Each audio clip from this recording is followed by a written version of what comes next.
Ayan. Good morning, good evening. Kumusta mga bayan ko? Mga kabayan ko, kumusta na po mga kaibigan? Muli pang yung lingkod, nagbabalik sa isang maiksing reaksyon mga kaibigan. Patungkol pa rin po dito, sa mga walang kabuluhang investigasyon ko ng huwadkom at tuwadkom o kwakkom. Kung ano-ano pa mga kumkom. Mga putang ina. Anong nangyari? Bakit umurong na naman ang mga bayag nyo? Bakit inurong nyo na naman ang investigasyon nyo sa tuwadkom, mga animal kayo? Dahil hiyang-hiya na kayo sa mga kalukuhan nyo, pinagagawa nyo mga gago kayo? Alam nyo mga kabayan, naawa talaga ako dito sa mga congressman na ito, Dahil sa pera. Dahil lang sa pera. Kahit anong iutos sa kanila ni Tambaloslos. Kahit anong iutos, masira man ang kanilang reputasyon, masira ang kanilang pangalan, nang dahil lang sa pera, gagawin nila, mga kaibigan, mga kababayan. Sobra na. Anong napala nila kay Pangulong Duterte? Napahiya lang sila, mga kabayan. Napahiya lang sila sa pinagagawa nila. Ngayon, bakit nila inurong na naman ang kanilang hearing dyan sa tuwadkom na yan? Bakit inurong na naman? Natakot? Natakot na naman? Dahil wala naman sila napapala eh. Wala talagang napapala. Wala as in wala. Mga kaibigan. AJK. Kaya sinasabi ni Pangulong Duterte, kasuhan niyo ako, bakit walang kaso? Bakit walang kaso? Imbestiga kayo ng imbestiga, bakit walang kaso? Akala ko ba magagaling kayong demonyo kayo? Akala ko ba magagaling kayo mag-imbestiga? Bakit walang kaso? Gusto na nga namin tapusin ang Ay di tapusin yung mga putangin na kayo. Ba't nyo tapusin? Wala namang silbi pinagagagawa nyo. Ipapatawag nyo na naman si BP Sara. Dahil may mga resibo na ganito. Ang mga putang ina, mga tanga, gago. Alam nyo mga kaibigan, nililigaw lang na kayo. Nililigaw lang tayo. Itong pag-atake sa pag-ama ng mga Duterte, sa mga Duterte mismo, ay pagligaw lang sa totoong problema ng bayan, mga kaibigan. Pagligaw lang yan. Paglihis lang. Hindi nila tatapusin ang investigasyon na yan hanggang nakaupo si Marcos. Dahil bakit? Mapupunta ang atensyon sa kanya eh. Mapupunta kay Marcos ang atensyon eh. Sa kanyang walang kabuluhang gobyerno. Walang, as in wala na gobyerno. Putang ina. Walang silbi. Magtatatlong taon na. Walang nagawa. Walang nagawa, as in wala. Saan nadala? Saan dinala yung pera, mga kaibigan?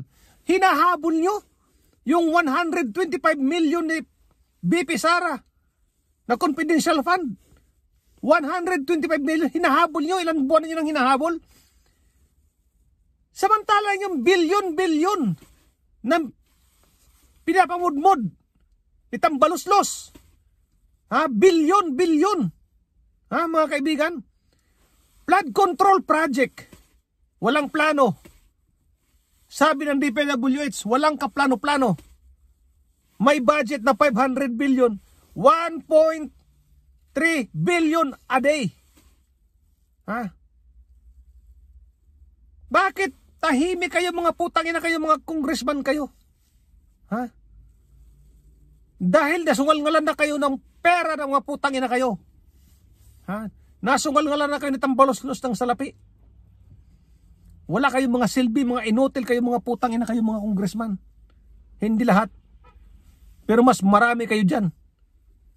Yung iba na nanahimik na lang. Dahil pag nagsalita sila, sisibakin. Walang mapapala, walang pakukuhang project. Kaya nanahimik na lang yung ibang congressman.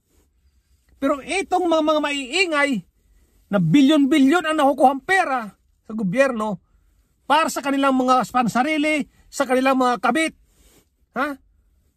Dahil nung panahon ni Pangulong Duterte, Itong mga congressman na to, gutom ang kanilang mga kabit. Ha? Gutom ang kanilang mga minor de edad na kabit, mga putang ina. Ha? Gutom ang kanilang mga kabit ang panahon ni Pangulong Duterte. Kaya hindi sila papayag na isa pang Duterte ang makaupo dahil wala na naman silang pera na mga nanakaw. Wala na naman. Gutom na naman ang mga kabit. Aawayin, hindi makakatabi. Ha? Hindi makakatabi sa kabit pag gutom, mga putang ina. Ngayon, mga kaibigan, anong masasabi nyo ngayon sa 2 pulis na napatay sa bypass operation? Tuwan-tuwa kayo? 4 ang nasugatan, 2 ang napatay sa bypass operation. Tama ba si Pangulong Duterte? Mali. Mga putang ina kayo, mga bobo kayo mga congressman. Ha? Tama ba si Pangulong Duterte o mali? Tama o tamang-tama ang utos ni Pangulong Duterte na unahan ang mga kriminal kaysa kayo ang mapatay? Di ba? Walang balita. As in, blackout na naman sa mga mainstream media ang pagkamatay ng 2 pulis. Mayroong isang bata, mga kaibigan, binusalsalan ng tiyahin na adik. Siguro na ingayan, nag-aadik, patay yung bata. Ano ngayon ang masasabi nyo? Castro, putang ina ka. Franz Castro, kung magsalita ka na putang ina ka, akala mo hindi ka mamamatay tao? Aba, hayop. Bakit hindi yung imbestigahan ang pinagpapatay ng mga kasamahan mong mga NPA? Ha? Kung magsalita ka, akala mo, putang ina. Wala namang kayo na pala kay Pangulong Duterte. Puro kayo butata kayong lahat. Si Brosas, butata, wala. Oh. Yes or no, putang ina ka. Sino ka mag-yes or no? Ano ka, investigador? Gago. Mga siraulong putang ina. Mga kaibigan, huwag kalimutan mag-subscribe sa aking maliit na YouTube channel. Ito lang po ang aking pamamaraan para po makatulong, may paabot ang pagsuporta sa ating pinakamamahal na Pangulong Duterte. Please subscribe, bayan ko mga kaibigan.